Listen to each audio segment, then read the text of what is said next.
And do you think you'll be able to come up? I know you're just one vote, but do you think you guys will be able to come up with something to replace it? So no, I didn't say we would replace. I've not said that.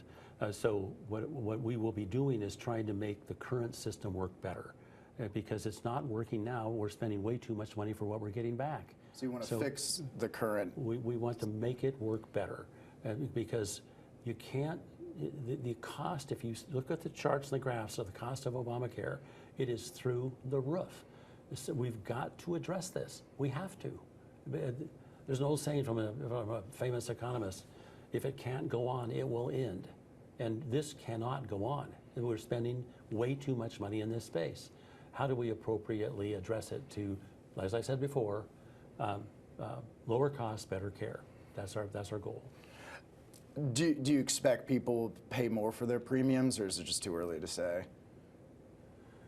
The studies show right now that the signups for Obamacare are actually running ahead right now this year than last year, even though the cost is going to be higher as this one subsidy expires.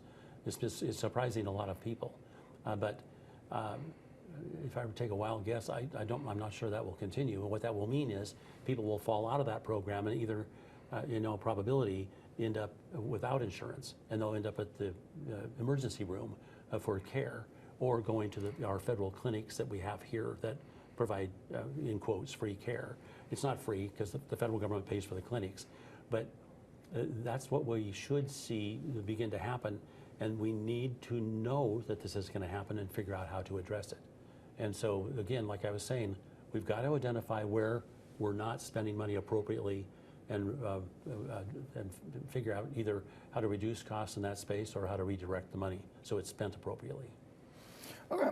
And in terms of next year, I mean, obviously that's going to be a big task for you guys. What else is your office focused on going into the new year? So one thing that we need to remember is that we've made some significant changes to SNAP and to Medicaid, and so the main change is that the polling indicated that about 88% of Republicans, about 51% of Democrats wanted us to impose a work requirement for that if you are able-bodied and not providing care to a dependent, and there's other exceptions, then you need to work in order to a certain number of hours in order to remain eligible for Medicaid and for SNAP food stamp benefits. The challenge for us is to recognize that the people who have not been working, there's a reason they're not working. Maybe they have a drug or alcohol problem, but they're still able-bodied, but maybe they have that kind of a problem. Or they have some other reason that they haven't been working. I decided I would try to figure out how many people were going to be affected by this work requirement in the state of Oregon. The number is about 65,000.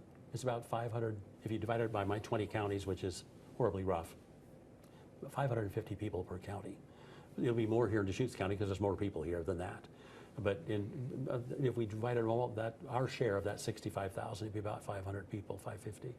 Okay, what can we do to help those 550 people find some sort of either employment or volunteering or going to school? Those are the three things that you do if you want to remain eligible. What can we do? The first question would be, how much do they have to work? And the answer appears to be about 9 hours a week. 9 hours a week. That, compared to what you do here, and 9 hours is a pretty modest number, but it's about 2 hours a day. So who can we turn to try to help these 500 people, or it's going to be more in Deschutes County, but who do they turn to go find something to do, either volunteering or working or studying? Who? Well, I believe the county should have something to say. When I met with the hospital yesterday, St. Charles, right here, I said, what are you guys doing? Because to keep those people covered by Medicaid is a really good idea.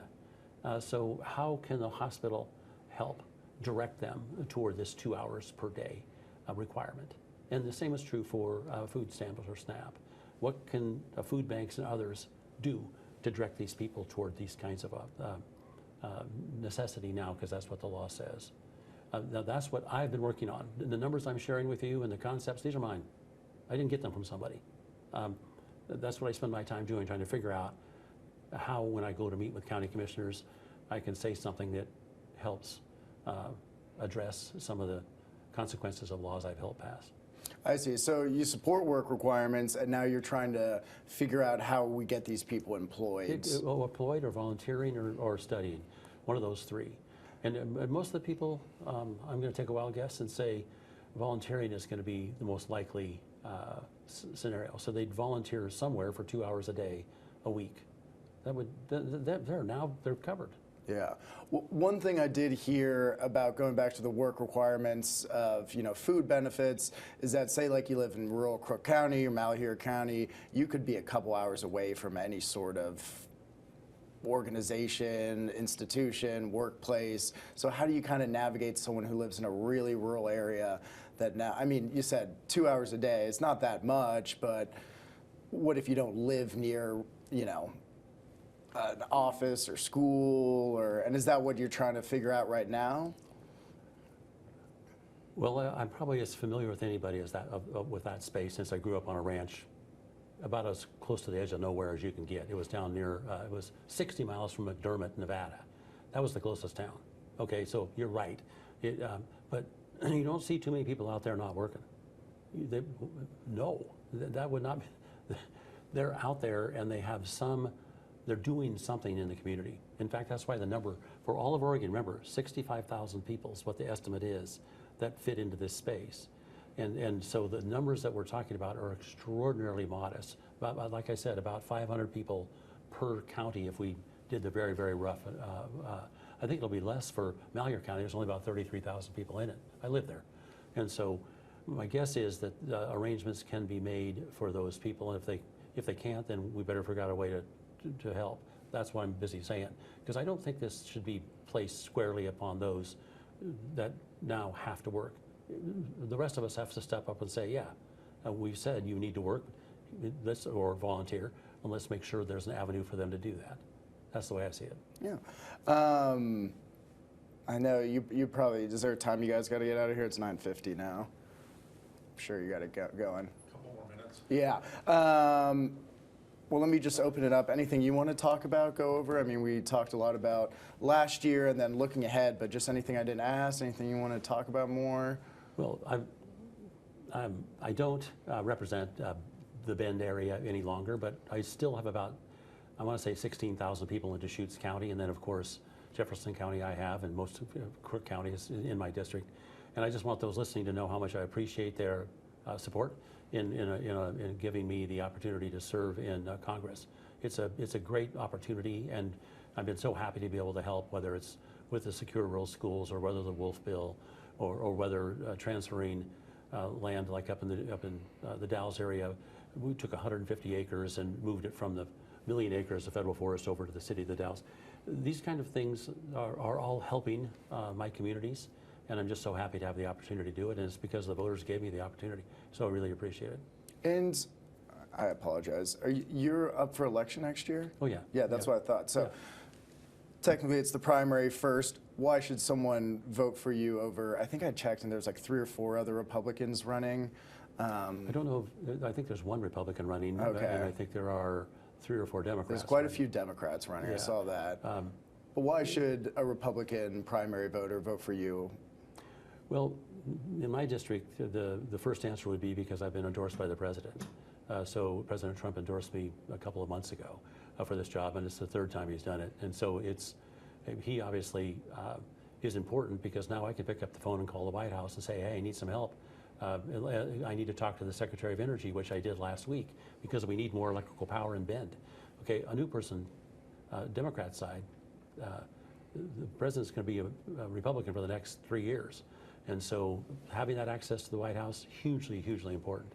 Knowing people, this is my 5th year, knowing people that you're working with is hugely important. That's why I've been able to get so much done, because I know people. I can go to the chair of this committee, that chair of that committee, and so I would say that if you've done a good job, and I have, and you do your very, very best to work at this job, then I feel confident that I'll have the support to be reelected.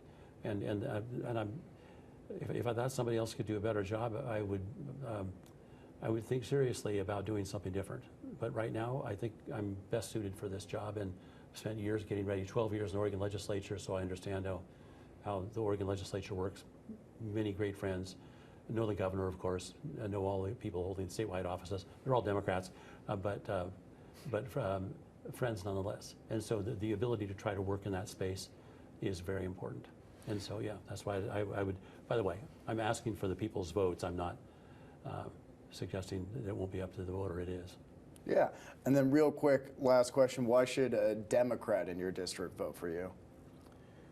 Well, I think Democrats appreciate the things I'm doing also. Certainly the rural hospital, $197.3 million, that in significant part, well, I voted for the big bill. No Democrats did. And so that money is coming to that space for those reasons, and it's absolutely essential. I would say the secure rural schools. I was hugely instrumental in getting that done.